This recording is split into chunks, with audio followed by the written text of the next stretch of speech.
পারতেছো এই বাচ্চাগুলোর লগে এমন খারাপ ব্যবহার করতে? তুমি কি মানুষ না জানো? হ্যাঁ আমি জানো, আর জানোয়ারটা তুই বানাইছো। এতগুলো মায়ের সন্তান জন্ম দিছো, একটা পোলা সন্তান দিতে পারোস না? জন্ম কি এগুলো আমি দিছি? আল্লাহ দিলে আমি কি করবো? হে আল্লাহ, আমি কি এমন পাপ করছিলাম তুই আমার এত শাস্তি দিতেছো?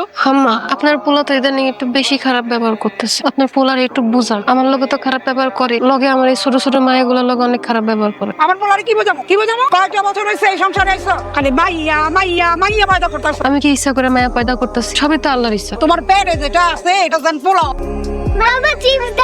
তখন লাগে আমি দোকান খুলে বসছি, যখনই বাড়ি যাবো তখনই মজা লই আমো। বাজারে যাও, বাচ্চাগুলো লাগে তো দুটো চকলেট হাতে করে আনতে পার, তাও তো বাচ্চাগুলোর সান্ত্বনা দেওয়া যায়। এত নিষ্ঠুর তুমি কেমনে হইলা? তোর জ্ঞানের কথা বন্ধ কর। তুই কি আমার লাখ লাখ টাকা দিয়ে রাখতো যে আমি যখনই বাইরে যাবো তখনই এতগুলো করে প্রাণ লই আমো? এই মায়াগুলো তোমার সংসারে আইছে দেখে তোমার মন খারাপ, তাই না? তুমি কি জানো মেয়ে সন্তান যে সংসারের রহমত? মেয়ে সন্তান সংসারে এলে মা বাবার মন খারাপ করতে হয়, আল্লাহ নারাজ হইব। আমার এইসব কথা তো শুনতে ভালো লাগতেছে না। হ্যাঁ তুই কান খুলে শুনে রাখ, আমার একটা পোলা রাখবো, পোলা।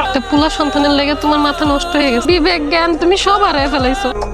মায়া হইয়া জন্মাইছোস কেন? এই তোকে সবচেয়ে বড় পাপ। আবার বাপের ভালোবাসা চাস? আমার বউ কি পোলাইবো না মাইয়া? আচ্ছা, আপনার ছেলে মেয়ে কজন? আমার কোনো ছেলে নাই, আমার 3টা মাইয়া। আল্লাহ খুশি হয়ে ছেলে থেকে আর মেয়ে দিয়ে, তাতে বাবা মার খুশি হতে হয়। ডাক্তার সাহেব আমি খুশি আছি। আপনি কোন যে আমার পোলা হইব না মাইয়া হইব? আগে থেকে জানানো আমাদের নিষেধ আছে। আরে নিষেধ থাকবো কেন ডাক্তার সাহেব? মানুষ তো আসে আপনাদের কাছে আগে জানার জন্য। সরি, আমি বলতে পারবো না। ডাক্তার সাহেব আমি অনেক আশা নিয়ে আছি, আপনি খালি একটা বার আমার কোন যে আমার পোলা হইব না মাইয়া হইব? আপনার স্ত্রীর এইবারও মেয়ে হবে। এত রাইতে গেল, এখন পর্যন্ত আমার পোলাটা বাড়িতে হয় নাই। আমার পোলার যদি কিছু হয় না, তোর কিন্তু খবর আছে। আপনি কি শাশুড়ি না জল্লাদ? এই বড় বড় কথা কইস না। ছোটবেলা বাপ মা মরে গেছে, খালার কাছে মানুষ। এই বাড়িতে আসার পর থেকে আপনার নিজের মার মতন ভাবছে। কথায় আছে না, পর কখনোই আপন হয় না। আপনি তো মনে মেয়ে পাবেন না। তুমি এটা কারে লইছো? আমার বউ। কি কইতাছো তুমি এসব? সাবিনারে বিয়ে করছো? হ্যাঁ মা, এইমাত্র আমরা কাজী অফিস থেকে বিয়ে করে আসলাম। এই সময় তুই বিয়ে করছো কোন সাহসে? সাহসে কি দেখছো? তোরে জিগাই আমি কাম করু? আল্লাহর অনুমতি ছাড়া তুমি বিয়ে করতে পারবে না। তুই আমার ঘোড়ার ডিমের বউ, আমি তোরে বউ হিসাবে মানি? তুমি মানো আর না মানো, আমি এই বিয়ে মানি না। চলো ঘরে চলো। এই যে দাঁড়া, তোর কি লজ্জা করে না? তুই জানোস তার বউ 3টা বাচ্চা আছে, তাও তুই এই বাড়িতে বিয়ে করে চলে আইছো। তোর লগে কিসের কথা কর? তোর যদি কোনো কথা থাকে তাহলে তুই আমার লগে না কবি। তুই সুদা এখন বাইরে যাবি, যা বাইরে আমার বাড়ি থেকে বেরো। বিশ্বাস করো খালা, আমার বাসার কোনো ইচ্ছা নেই। কি কইতেছিস তুই? তোর মেয়ে দিকে তাকায় হইলো জীবনের সাথে যুদ্ধ করে তোর বাঁচতে হইব। ওরে তো বাড়ি থেকে তাড়িয়ে দিছি, এই বাড়িতে আমার শুধু তুমি থাকো। শুধু বাড়ি থেকে তাই দিলে হইব? কালকে যদি লোকজন নিয়ে চলে আসে? ওর যদি জানের মায়া থাকে এই বাড়িতে আর জীবনও পা রাখবো না। তুমি নিজের খেয়াল রাখো, আর আমার এই মায়াগুলো লেগে তুমি দোয়া করো। এটা আবার কোয়া লাগবো। কাকা চলেন।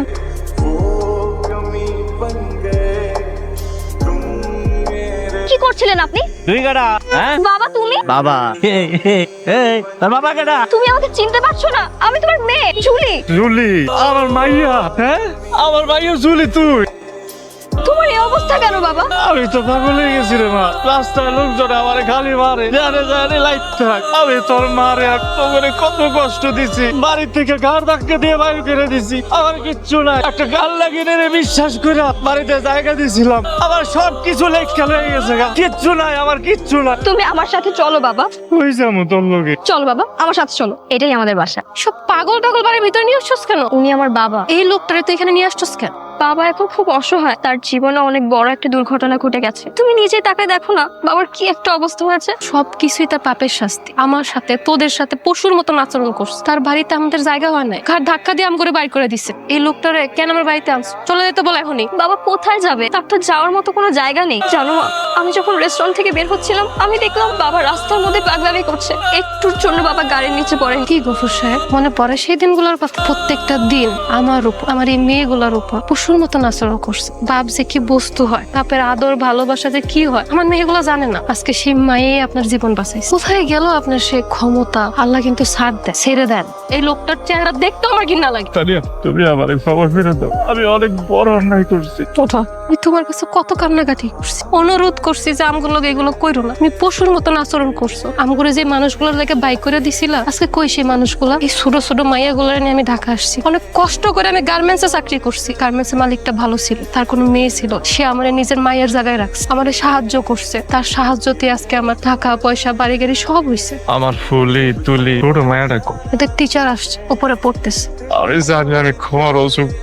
আমি যে অত্যাচার তোমার লোকে করছি, কোন মানুষ এরকম অত্যাচার করতে পারে কিনা আমি জানি না। তুমি যদি আমার ক্ষমা করো, দয়া করে তোমার কাছে ঠাই দাও, তাইলে হয়তো আমি বাইসে থাকি।